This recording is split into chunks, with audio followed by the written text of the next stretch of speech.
stop and think why spend too much time just getting ready. 그러면 강의 시작하기 앞서 그래도 제가 오늘 앞으로 12주 동안 진행되는 늘가 아카데미에 많은 도움을 주시는 우리 청주 CNC 푸른병원과 청주 CNC 재활요양병원 그래도 잠깐 소개는 해드려야 될 것 같아요.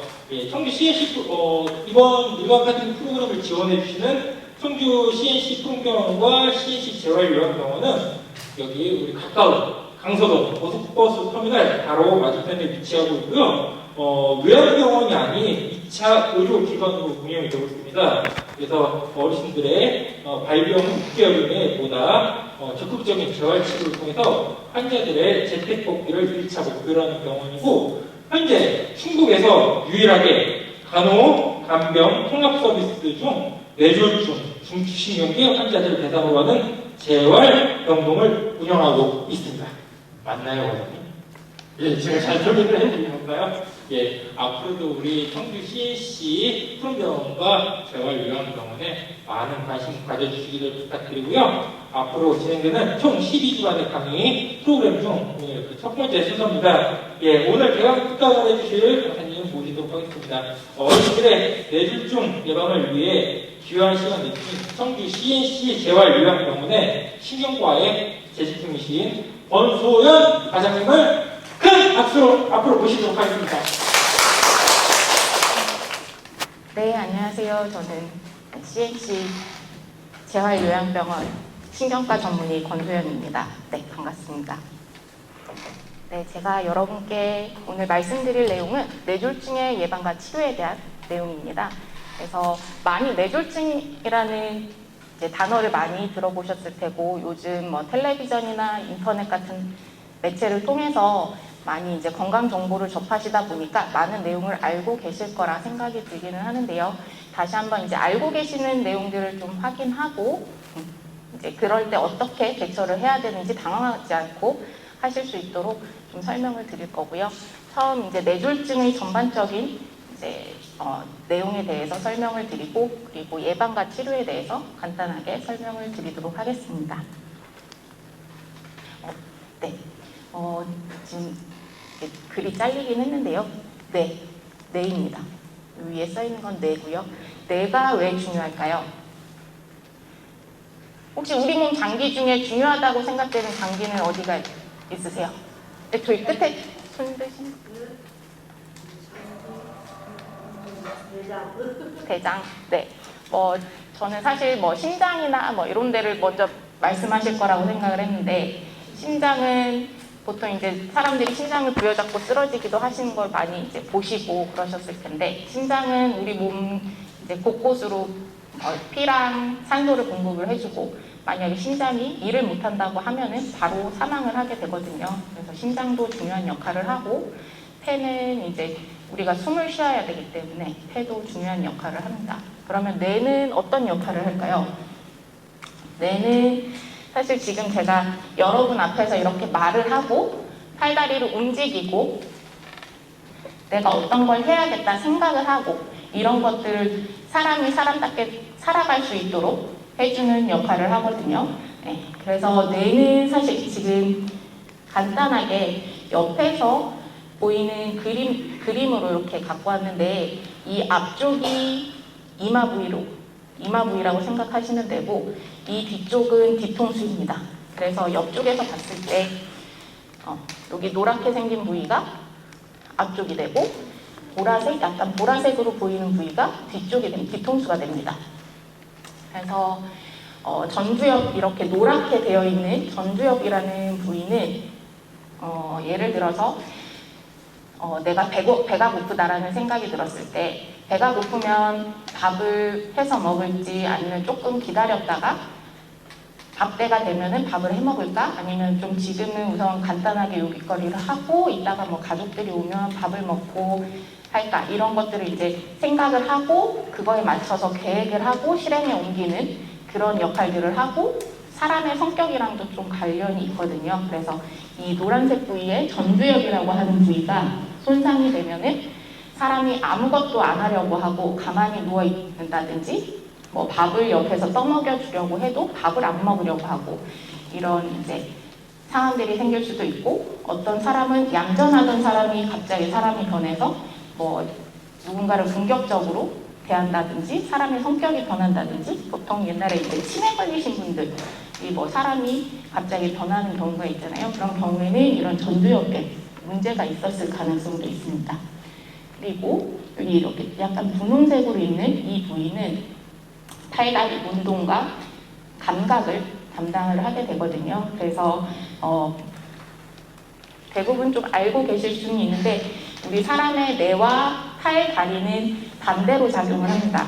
그래서 내가 오른쪽 팔, 다리를 작용하기 위해서는 왼쪽 뇌에서 이 오른쪽 팔, 다리를 움직여라 라는 신호를 보내는 거고 왼쪽 팔, 다리를 움직이기 위해서는 오른쪽 뇌에서 왼쪽 팔다리를 움직여라 아니면 왼쪽 팔다리의 느낌이 어떻다라는 신호를 보내게 되는 거거든요. 그래서 이 부위에 운동과 감각 중추가 있어서 이 부위에 손상이 되면 반대쪽 팔다리로 마비와 감각 마비가 오게 됩니다. 그리고 여기는 후두엽이라고 하는 부위인데요. 우리가 사실 쉽게 생각하면 어떤 사물을 보고 하는 거는 눈의 역할이 크다고 생각을 하시는데 실제적으로 이제 눈을 통해서 들어온 사물이 뇌에서 이 사물이 어떤 모양이고 어떤 색깔이고 이런 것들을 이제 뇌에서 인식을 하게 되는 시각 중추가 후두엽이라고 하는 뒤통수 쪽에 있습니다.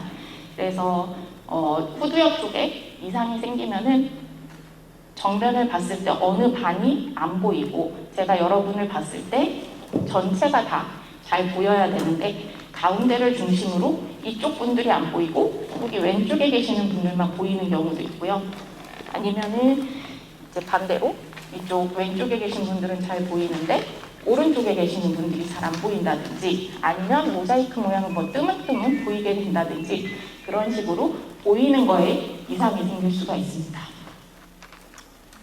그리고 여기에 연두색으로 보이는 부위는 축두엽이라고 하는 부위입니다. 여기는 기억력도 관련이 되어 있고요. 그래서 알츠하이머 치매나 이런 분들은 이 부위가 나이가 들면서 많이 이제 위축이 되는 경우가 있습니다. 그리고 그 외에 언어 중추, 언어 중추를 담당하는 부위가 이 부위에 위치를 하게 되는데요. 그래서 지금 제가 말하는 거 이런 것도 저 축두엽이라고 하는 연두색 부위에서 담당을 하게 되고 제가 이렇게 얘기를 하면 여러분들이 저 사람이 무슨 얘기를 하는구나 이해를 하면서 고개를 끄덕이시잖아요.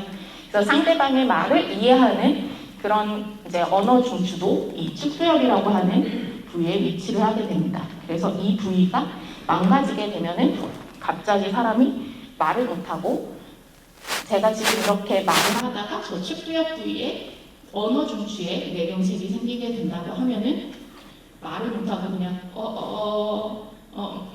상대방이 무언가를 물어봐도 대답을 못하고 말을 하려고는 하지만 말이 안 나오는 그런 증상이 생길 수가 있습니다.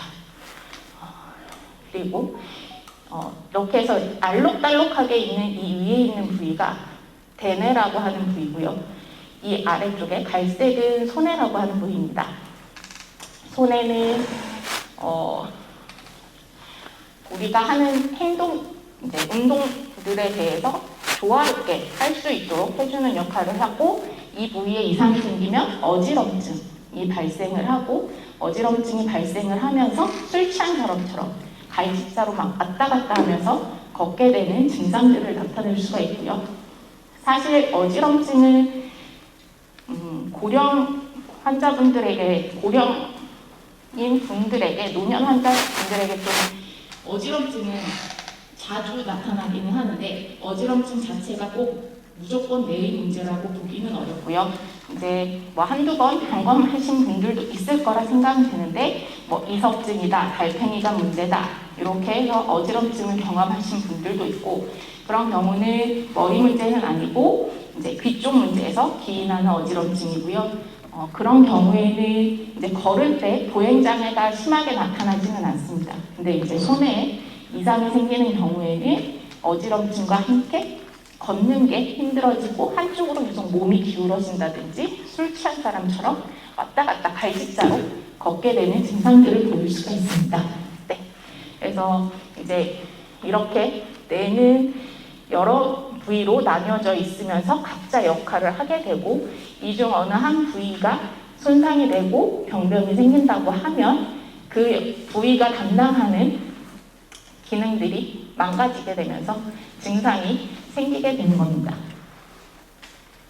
네, 그래서 뇌졸중은 옛날 말로 중풍이라고 많이들 알고 계시거든요. 뇌졸중은 중풍이고 뇌혈관 질환입니다. 그래서 뇌혈관이 막히거나 터져서 뇌조직에 손상이 오고 반신마비, 언어장애, 의식장애를 비롯한 다양한 증상이 발생하는 것을 뇌졸중이라고 합니다. 그래서 뇌졸중, 뇌경색, 뇌출혈 뭐가 뭔지 좀 헷갈려 하시는 분들도 있거든요. 그래서 뇌경색은 뇌혈관이 막혀서 발생하는 거고요. 뇌출혈은 뇌혈관이 터지면서 피가 나는 게 뇌출혈입니다. 그래서 뇌경색과 뇌출혈을 모두 합해서 뇌졸중이라 그래서 뇌졸중이 좀 더 큰 개념이고 뇌졸중 안에 뇌경색과 뇌출혈이 포함이 된다 하시면 됩니다.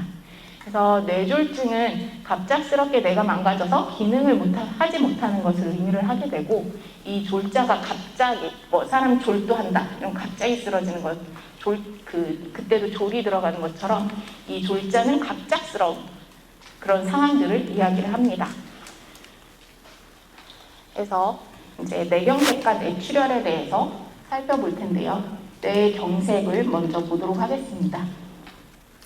뇌경색은 혈관이 막히면서 생기는 질환이고 이제 요거는 뇌의 단면을 다르게 이제 잘라서 이제 그림으로 그린 거고 혈관이 이렇게 머리로 올라가고 있고요. 이 혈관이 사실 이제 건강하다고 하면 이 바깥으로 뇌를 이제 쭉 타고 올라와서 바깥까지 이렇게 혈액 공급을 해줘야 되거든요. 근데 여기에 혈관이 막히게 됨으로써 얘네가 혈액 공급을 하던 이 부위가 피를 공급을 받지 못하게 되면서 이 부위가 죽게 되는 게 뇌경색입니다. 그래서 이제 뇌경색의 경우에는 MRI를 찍어서 병변을 확인하게 되는데 이렇게 MRI를 찍었을 때 하얗게 보이는 것이 뇌경색 병변입니다. 그리고 위의 영상은 CT 영상인데요.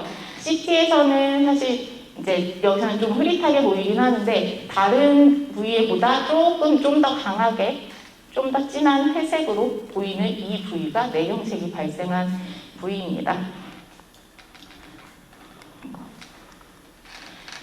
그래서 뇌경색이 발생하는 것은 동맥경화와 혈전에 의해서 주로 뇌경색이 발생을 하게 되고요. 동맥경화는 많이 들어보셨죠? 이제 혈관이 동맥경화가 있다. 그 얘기는 혈관이 두꺼워지는 것을 말을 하는데 혈관은 이제 건강하고 젊은 사람은 비교적 이제 혈관도 건강하지만 나이가 들면서 혈관도 같이 노화가 되기 때문에 노화에 의해서도 혈관벽이 두꺼워지게 되고요. 그리고 혈압, 당뇨, 고지혈증, 흡연, 술 이런 것들로 인해서도 혈관에 기름 찌꺼기들이 끼면서 혈관벽이 두꺼워집니다. 그래서 혈관벽이 계속 두꺼워지다가 여러 가지 요인에 의해서 손상이 되면 이제 그 두꺼워지면서 기름 찌꺼기가 누적이 되면서 두꺼워졌던 이 혈관벽이 손상이 되면서 이 안에 있던 기름 찌꺼기가 떨어져 나와서 다른 혈관을 막게 되면 그런 경우에는 혈전이라고 부르게 되고요. 그리고 이 혈관 자체가 두꺼워지면서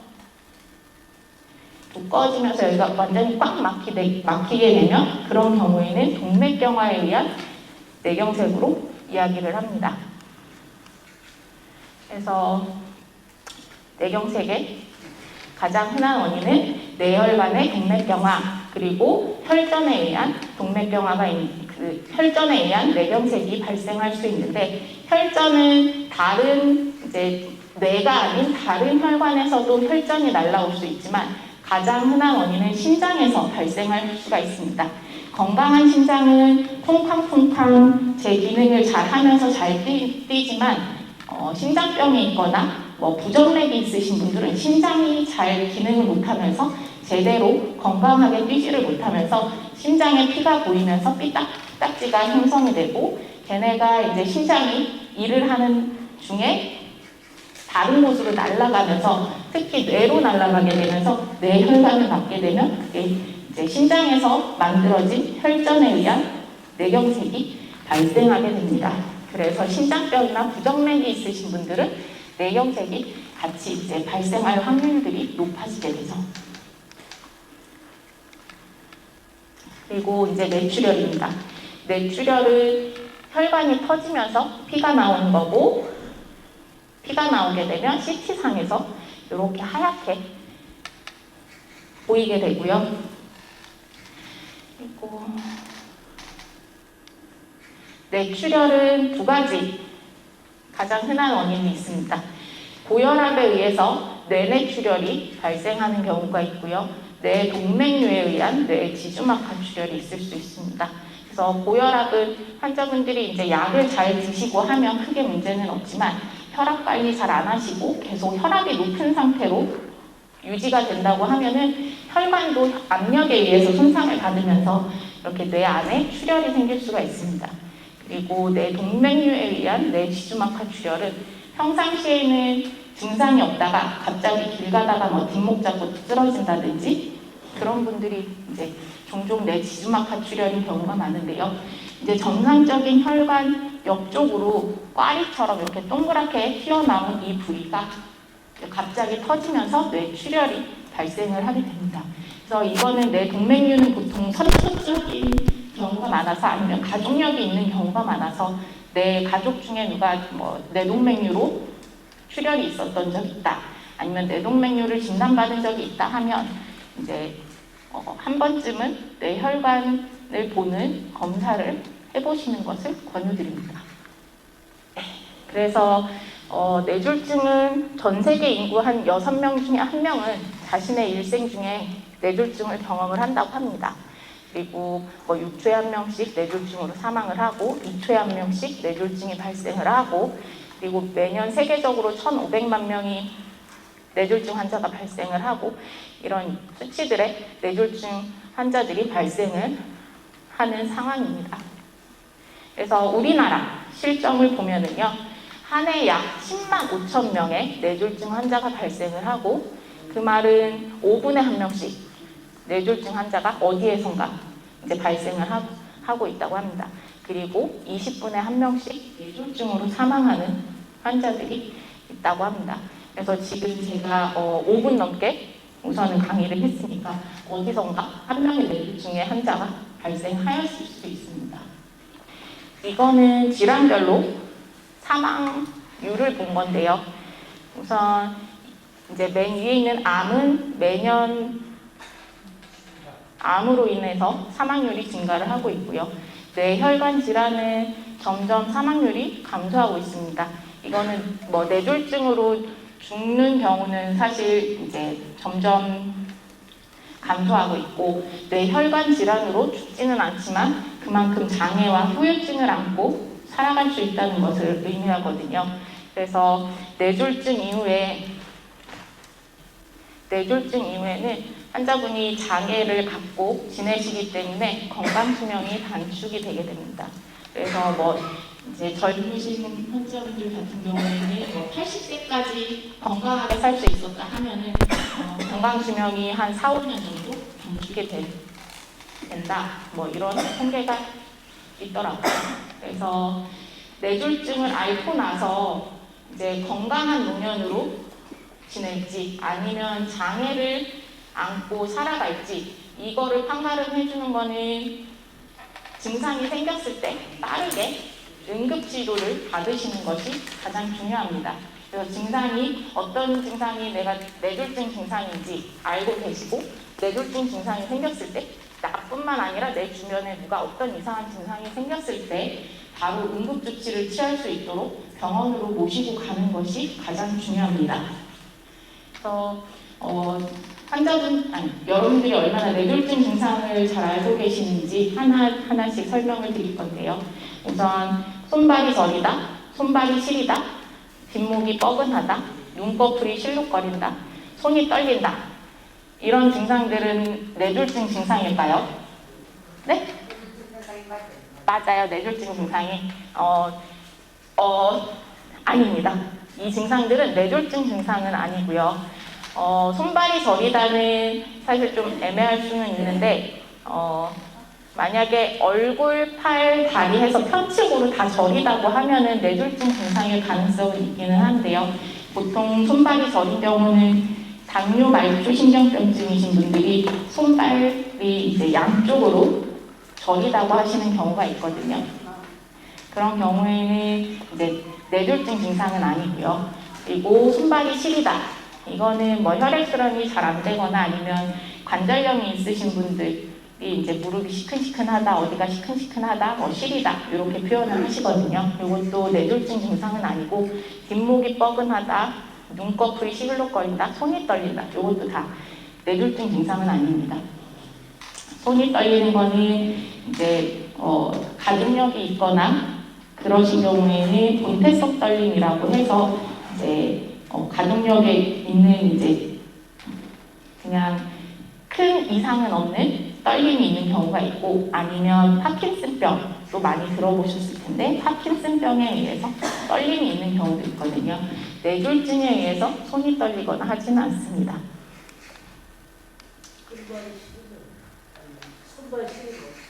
손발이 시린 건 뭐 혈액순환이나 아니면 뭐 관절염 뭐 이런 이제 문제들이 있는 경우가 있을 수 있어요. 그래서 뇌졸중 증상은 갑자기 졸자가 갑작스럽다는 의미라고 말씀드렸잖아요. 그래서 뇌졸중 증상은 갑자기 나타나는 증상입니다. 어지럽다고 자리에 앉더니 갑자기 말을 못하고 움직이지 못한다. 식사를 하다가 갑자기 손에서 힘이 빠진다면 젓가락을 떨어뜨리는 경우, 이런 경우는 뇌졸중 증상입니다.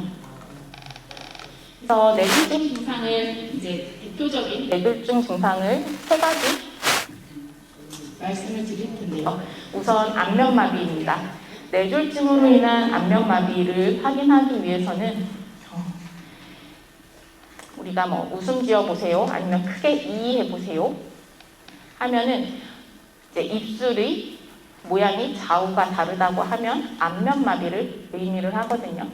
그래서 보통 이제 응급실로 환자분이 처음 오시면은 저희가 이제 신경과 의사들이 환자분한테 이 해보세요 시키거든요. 아니면 이가 잘 안 되시면 아 해보세요 시키면서 이제 얼굴의 좌우가 대칭이 맞는지를 확인을 하게 됩니다.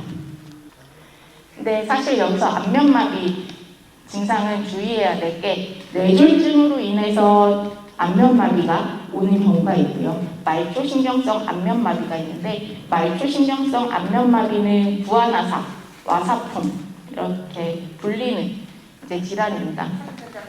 네, 그렇습니다. 찬데 옛날에 추운 데서 자면 입 돌아간다 이렇게 얘기하던 그런 와사풍이라는 질환이고요. 이제 두 그림의 차이를 혹시 어떤 게 차이가 나는지 보이시는 게 있나요? 이마 주름 누가 말씀하셨고요. 네, 눈. 그렇습니다. 말초성 안면신경마비는 이 했을 때 입이 삐뚤어지는 거 플러스 눈을 꼭 감아보세요 했을 때 동측으로 눈이 잘 안 감긴다든지 눈을 감더라도 감기는 힘이 반대편 눈에 비해서 약합니다. 그리고 이마 주름도 펴지게 돼요. 그래서 이런 경우에는 안면신경마비, 말초신경성 안면신경마비입니다. 그리고 뇌졸중 환자 같은 경우에는 입만 돌아갑니다. 그래서 이 했을 때 입이 좌우 삐뚤어져 있고 눈은 꼭 감으라고 했을 때 양쪽 똑같이 동일하게 꼭 감으실 수 있고 이마 주름도 양쪽 모두 똑같이 관찰되게 됩니다. 그리고 이제 안면신경마비, 이제 말초신경성 안면신경마비 환자분들은 응급실로 오시면은 물 드시다가 입으로 물이 새요, 아니면은 뭐 양치하다가 물이 새요, 이런 증상을 주증상으로 내원을 하시고요. 뇌졸중 환자 같은 경우에는 사실 안면마비가 생기다 보면은 말도 발음도 어눌해지고 팔다리도 같이 동측으로 마비가 생기기 때문에 응급실로 오실 때 주로 말이 어눌해요, 팔다리가 힘이 없어요라는 증상을 주증상으로 오시게 됩니다. 그래서 환자분들이 안면마비가 있는 것 같다 하면은 거울을 보셔서 이의를 해보시고, 그 다음에 입술만 돌아가 있다, 아니면 잘 모르겠다 하면 그냥 응급실로 가시면 됩니다. 응급실 가시면 이제 의사 선생님들이 이 두 질환을 어쨌든 구분을 해주시기 때문에, 이 말초 안면 신경마비 같은 경우에는 사실 응급 질환은 아니에요. 그냥 뭐 근처 신경과 이비인후과 방문을 하셔도 되기는 하거든요. 근데 사실 이거 두 개를 일반 사람들이 구분하기는 쉽지 않기 때문에 뭔가 이상하다 하면 바로 응급실로 가시는 게 좋습니다. 네, 그 다음은 반신마비입니다. 몸의 한쪽이 움직이지 않는 상태, 같은 쪽에 얼굴, 팔, 다리가 힘이 들어가지 않으면서 식사를 하다가 수저를 떨어뜨린다든지 컵을 쥐고 있다가 놓친다든지 하는 등의 증상이 생길 수가 있고, 이런 경우를 반신마비라고 이야기를 하며, 진단하는 거는 자가 진단할 수 있는 방법은요, 우선 양쪽 팔을 앞으로 나란히 팔꿈치를 펴고 쭉 들고 있습니다. 10초 동안 들고 있으면은 양쪽이 모두 대칭하게 들고 계셔야 되는 게 정상이고요. 만약에 약한 이제 힘이 빠진 팔이 있다 하면은, 힘이 빠진 분들은 이렇게 팔이 안으로 이렇게 굽으면서 점점점 떨어지게 되거든요. 아니면 아예 들지도 못하시는 분들도 있고, 그러면서 반신마비는 이제 확인을 할 수가 있고요. 그리고 두 번째로는 주먹 쥐는 힘도 약해지기 때문에 양쪽에 어떤 물건을 양손으로 꽉 쥐었을 때 쥐는 힘이 양쪽이 다르다 하면은 그런 경우에도 반신마비를 의심하셔야 됩니다. 사실 뭐 이제 안면마비나 아니면 반신마비 뭐 이런 것 뇌졸중 증상도 증상이 경미하다고 하면은 본인만이 아시는 경우도 있거든요. 어째 평소보다 좀 다르네? 어째 말이 좀 평소보다 어둔하다. 다른 사람이 듣기에는 좀 괜찮더라도 본인이 평소보다 다르다고 생각이 드신다면 바로 응급실로 가셔서 어쨌든 진료를 받으시는 게 좋습니다. 네, 그 다음은 갑작스럽게 생기는 언어장애입니다. 언어장애는 발음이 어눌한 거, 발음이 정상적으로 말하다가 발음이 세고 어눌한 경우가 있고요. 그리고 말을 하지 못한다, 엉뚱한 말을 한다, 말을 이해하지 못한다. 이 세 가지는 실어증이라고 하는 범주의 증상들인데요. 말을 하지 못한다. 이런 경우에는 뭐 눈 감아보세요, 팔 들어보세요 했을 때는 그 지시에 환자분들이 따르게 되지만, 이름이 뭐예요? 뭐 여기가 어딘가요? 나이가 몇 살이에요? 물었을 때는 말씀을 하지 못하고 그냥 하려고는 하지만 말이 안 나와서 거린다거나 그러실 수가 있어요. 그리고 엉뚱한 말을 한다, 말을 이해하지 못한다. 이런 거는 이제 본인이 유창하게 말은 해요. 뭐 이렇고 저렇고 다 얘기는 하지만 질문을 했을 때 그 질문에 대해서 올바른 답을 하지는 못하십니다. 그래서 동문서답한다, 아니면 횡설수설한다, 뭐 이런 식으로 환자분이 상대방의 말을 이해하지 못하고 본인이 하고 싶은 말만 하시기 때문에 이런 증상들이 언어장애로 나타날 수가 있습니다. 그래서 우선 세 가지 중요한 증상들을 알아봤고요. 그 외에 다른 이제 뇌졸중 증상들은 맨 처음 슬라이드에서 제가 몇 가지 말씀을 드렸었는데, 시야장애가 있거나 아니면 물체가 둘로 보인다거나, 그리고 갑자기 걷기 힘들거나 균형이 잡기 힘들다, 갑자기 빙빙 도는 어지럽증을 경험한다, 아니면 특별한 이유 없이 갑자기 심한 두통이 발생한다. 이런 경우에도 뇌졸중 증상이기 때문에 바로 응급실로 가셔야 됩니다. 이 갑자기 심한 두통은 정말 아무렇지 않다가 갑자기 망치로 뭔가 꽝 때린 듯한 그런 두통이 있으면서 구토를 한다든지 의식 변화가 있다든지 그러시면 바로 응급실로 가셔야 됩니다. 그래서 안면마비, 반신마비, 언어장애, 보행, 평행장애, 어지럼증, 갑자기 발생하는 매우 심한 두통, 이런 증상들이 있을 때는 지체하지 말고 큰 병원, 응급실로 가셔야 되고요. 여기에서 가까운 큰 병원 응급실은 충북대병원 아니면 하나병원 이런 병원들이 있습니다. 그리고 이거는 미니 뇌졸중이라고 불리는 질환인데요. 일가성 허혈 발작입니다. 일가성 허혈 발작이라는 단어 자체가 좀 어렵죠. 그래서 이 단어를 굳이 아실 필요는 없으시고요. 이거는 뇌졸중의 증상이 잠시 나타났다가 회복되는 경우를 말합니다. 잠시라고 하면은 24시간 이내에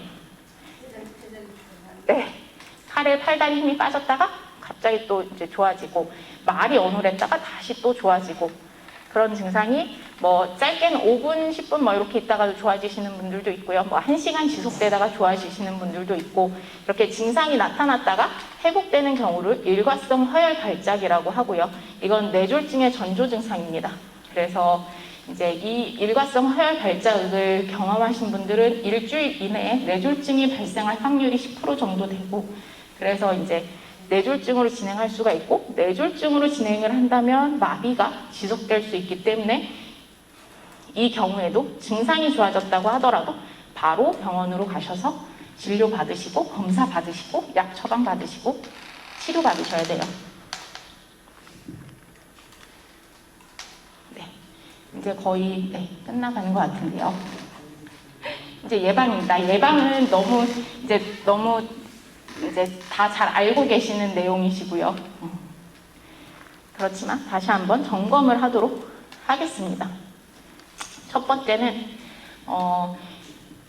요즘은 고혈압, 당뇨, 고지혈증 이런 질환들이 너무 이제 주변 사람들도 많고 내 자녀들, 부모님들 다 이제 질환들을 이렇게 아니면 남편분 질환을 갖고 계시는 분이 많으실 거예요. 그래서 본인이 알고 있는 고혈압, 당뇨, 고지혈증 등의 뇌졸중 위험 인자를 알고 계셔야 되고 그리고 본인이 만약에 이런 질환들이 있다고 한다면 혈압관리, 당연히 혈당관리, 콜레스테롤 측정을 정기적으로 하면서 관리를 하셔야 됩니다. 가끔 나는 건강해.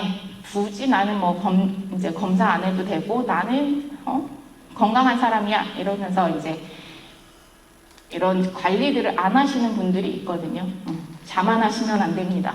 그래서 2년마다 국가건강검진도 가능하시잖아요. 그런 것도 이제 건강하다고 자만하시지 마시고 내가 정말 건강한지 확인하는 차원에서라도 이제 무료로 해주는 거잖아요. 꼭 검사를 받으시기를 권유를 드려요. 그리고 두 번째는 식이습관입니다. 식사는 신선한 과일과 야채 그리고 저염식을 위주로 드시면 좋고요. 그래서 이제 너무 기름진 음식은 콜레스테롤을 높일 수 있기 때문에 되도록이면 피하시는 게 좋고요. 젊은 사람들이 요즘 저탄고지라고 해서 탄수화물은 적게 지방은 많이 먹는 이제 식습관이 있는데 그런 것도 이제 콜레스테롤이 좀 높아질 수 있기 때문에 주의하셔야 되고 뇌졸중 환자분들이 굳이 피해야 하는 식사는 없습니다. 이제 육류도 적당히 포함되게 해서 균형 잡힌 식사를 하시는 게 좋고요. 신선한 야채, 비타민, 칼륨들이 포함되어 있어서 그런 경우에도 이제 뇌졸중 예방에 도움이 된다고 알려져 있습니다. 그 다음은 신체 활동과 운동과 적정 체중입니다.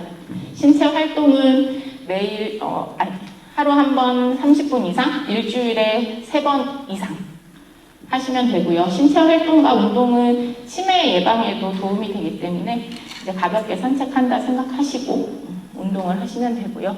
적정 체중은 사실 적정 체중이 뇌졸중의 위험인자라는 보고는 없지만 이제 비만하게 되고 뚱뚱하게 되면 고혈압이나 고지혈증 등 다른 질환들의 발생 위험성이 높아지기 때문에 적정 체중을 유지하는 것이 좋습니다. 그다음 금연. 여기는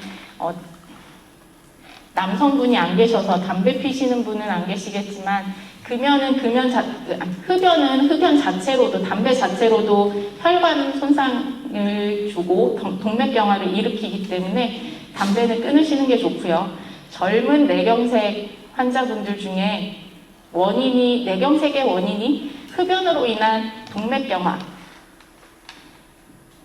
인해서 뇌경색이 발생한 경우가 종종 있습니다. 그래서 저희 이제 충북대병원의 응급실에도 젊은 환자가 뇌경색이 오면 이제 흡연도 당연히 물어보고, 이제 흡연으로 인해서 동맥경화가 잘 생기는 뇌혈관 부위가 있거든요. 그래서 이제 검사를 하면 그 부위가 실제로 좁아져 있는지 확인도 하고 그렇게 합니다. 그래서 금연은 옆에 주변 분들이 뭐 담배를 피고 계시다 하면은 되도록이면 금연할 수 있도록 도움을 주시는 게 좋습니다.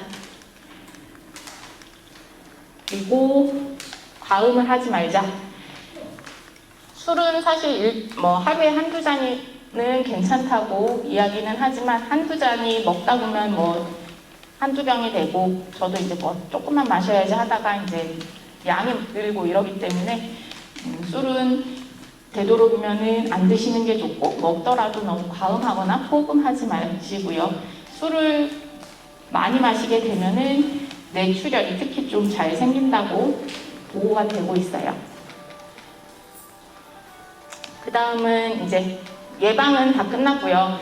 이제 뇌졸중 증상이 생겼을 때 여러분들은 실질적으로 어떻게 하고 계시나요? 119. 네, 119는 정말 현명한 답안이고요.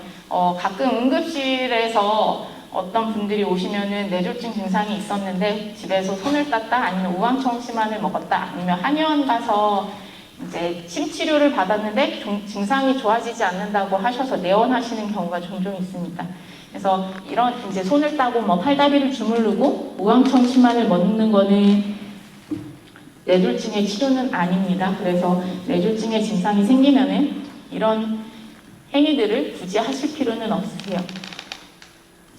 그래서 뇌졸중의 증상이 생기면 즉시 응급실로 가셔야 되고, 급성기 뇌졸중 치료가 가능한 큰 병원을 가시면 바로 신경과 의사분들이 내려오셔서 환자분을 진찰을 하고 검사를 진행을 하고요. 만약에 뇌경색 증상이 생긴 지 얼마 안 됐다 그러면은 혈전용해제라는 급성기에 사용할 수 있는 약을 투여를 하게 되고, 이 혈전용해제는 막힌 혈관을 다시 열어줌으로 인해서 환자분들의 뇌경색 증상을 최소화할 수 있도록 도움을 줍니다. 그래서 옛날에는 1997년도 설문조사를 보면은 뇌경색이 생겼을 때, 뇌졸중 증상이 생겼을 때 치료를 어떻게 하시겠냐 했을 때 병원에서 45%, 한방과 민간요법도 한 40몇 %가 됐거든요. 근데 2010년도 설문조사를 보면은 병원에서 진료를 받겠다 하시는 분들이 많이 높아졌고, 혈전용해제 치료에 대해서도 아시는 분들이 많이 늘고 있어서 이제 많은 교육과 아니면 그런 정보들로 인해서 그 뇌졸중이 생겼을 때 치료들에 대해서 많이들 알고 계시더라고요. 그래서 뇌경색 증상이 발병 후 4.5시간 이내에는 정맥 내 혈전용해제를 주사할 수가 있습니다. 이거를 통해서 우선은 이제 막힌 혈관을 뚫어줄 수 있도록 혈전을 용해시키는 약을 주사를 하고요. 이 약을 주사한 이후에도 혈관이 막혀 있다 하면은 동맥을 통해서 혈전을 제거하는 시술을 하게 됩니다. 그래서 두 가지 시술 모두 막힌 혈관을 뚫어줌으로써 증상이 크게 호전될 수 있어요. 근데 만약에 4.5시간이 지난 경우에는 오히려 이런 이제 용해제 주사나 이런 치료들이 뇌출혈 위험성을 증가시키고 혈전 용해술의 효과를 크게 기대할 수는 없기 때문에 이 뇌경색 증상 발생 후 4.5시간 이내가 상당히 중요합니다. 그래서 이건 뇌혈관 영상인데요. 여기가 막혀 있는 상태고 혈전 용해제를 투여함으로써 이렇게 혈관이 뚫린 재개통된 것을 확인할 수가 있어요. 그리고 혈전 용해제를 통해서도 혈관이 막혀 있다 하면은 이런 이제 와이어 같은 거를 기구를 동맥 내로 넣어서 혈전을 끄집어내거나 녹이는 시술을 받으실 수 있습니다. 그래서 시술이나 혈전 용해제를 투여를 받게 되면은 급성기에 그 처음 응급실 내원하셔서 MRI를 찍으면은 이렇게 하얗게 보였던 내 병변이 혈전용해제로 빨리 치료를 하시고 나면은 뇌경색 크기가 감소함으로써 여러분들이 이제 장애를 안고 살아가는 확률이 줄어들게 돼요. 그래서 혈전용해술의 치료는 건강한 삶을 보장할 수 있다. 이 의미고요. 혈전용해술이 성공한 경우에는 시도하지 않은 사람에 비해서 건강 수명이 연장이 됩니다. 그래서 4.5시간이 지났다. 4.5시간 지났으니까 나중에 가도 되겠지. 이렇게 생각하시면 안 되고요. 그래도 빨리 병원에 가셔야 됩니다. 초기 뇌경색은 진행할 수 있습니다. 지금 내 증상이 경미한데 시간이 지날수록 점점 증상은 악화될 수가 있습니다. 내가 팔을 들 수 있었는데 1시간, 2시간이 지나고 점점 내 팔을 들 수가 없고 내가 걸을 수가 없게 되고 그런 식으로 뇌졸중의 증상은 진행할 수가 있기 때문에 병원으로 내원하셔서 뇌졸중의 증상을 막기 위한 치료를 받으셔야 됩니다. 그리고 뇌졸중이 생기게 되면은 폐렴이나 욕창, 요로감염 이런 합병증 발생 위험성이 높고요. 요즘은 뇌졸중으로 인한 사망보다는 사실 합병증으로 인한 사망도 높기 때문에 주의를 하셔야 돼요. 그래서 이제 응급실에서 혈전용해제 투여를 받고 동맥 내 혈전 제거술을 받으신 다음에는 이제 뇌졸중 집중 치료실이라는 곳으로 보통 입원을 하게 되십니다. 그래서 초기에 뇌졸중 증상에 대해서 집중 관찰을 하고 진행이 되는 경우에는 즉각적인 치료가 이루어질 수 있도록 이제 나라에서 권역센터라고 운영을 하면서 치료가 잘 이루어질 수 있도록 시스템이 잘 구축이 되어 있습니다. 그래서 다시 한번 강조하겠습니다. 뇌졸중 증상, 안면마비, 편측마비, 언어장애, 보행 평행장애, 어지럼증, 갑자기 발생하는 매우 심한 두통이 있는 경우에는 즉시 지체하지 말고 큰 병원 응급실로 내원하십시오. 그래서 증상이 생겼다, 내가 증상이 생겼다, 내 주변에 증상이 생겼다, 바로 119에 전화를 해서 즉시 병원으로 가시고 가족이나 친지가 올 때까지 기다리지 마시고요. 119에서는 어느 병원이 치료가 가능한지 다 알고 있거든요. 그래서 환자분들 위치에서 가장 가까운 병원으로 이송을 해주실 거예요. 그래서 119에 전화를 하셔야 되고 휴일이나 야간에 발생한 경우에 가끔 내일이 월요일이니까 외래 진료 예약 잡아서 갈 거야 이러시는 분들도 있는데요. 그렇게까지 기다리지 마시고 바로 응급실 방문을 하시고요. 그리고 뇌졸중 치료가 가능하고 급성 뇌졸중 검사가 가능한 큰 병원으로 가셔야 합니다. 그리고 하지만 이거는 뇌출혈이 있는 경우에는 가끔 토하시는 분들이 있는데 이런 경우는 옆으로 고개를 돌리셔서 토사물이 밖으로 나올 수 있도록 해주셔야 됩니다. 그리고 하지 말으셔야 되는 행동들, 아까 말씀드렸듯이 뇌졸중 환자분들에게 손끝을 따고 기다리는 일, 아니면 팔다리 마비가 된 환자분들에게 팔다리를 주무르면서 병원 가지 않고 기다리고 침을 놓고 있다든지 그런 행동 하시면 안 되고요. 의식장애가 와서 깨어나지 않는 환자에게 물을 먹인다거나 우황청심환, 무언가를 먹이는 행동도 하시면 안 됩니다. 그래서 이제 적절하게 치료를 받고 이제 뇌졸중 질환은 장기적으로 생각을 하셔야 되기 때문에 나중에는 물리치료, 재활치료까지 연계를 하셔서 이제 일상생활을 잘 본인이 해나갈 수 있도록 삶의 질을 높일 수 있도록 이제 장기적으로 치료가 필요한 질환입니다. 그래서 뇌졸중은 건강한 생활습관과 예방하기 위한 투약이 필요하고요. 이 투약은 적절하게 진료를 받으시고 필요한 약물을 투여를 받으셔야 됩니다. 그래서 약도 사실 이제 심장에 문제가 있는 분들은 또 약이 다르고 환자마다 또 약이 달라질 수는 있거든요. 그래서 이 투약은 진료를 보시고 적절하게 처방을 받으셔서 꾸준히 복용을 하셔야 됩니다. 그래서 저의 강의는 여기까지고요. 감사합니다.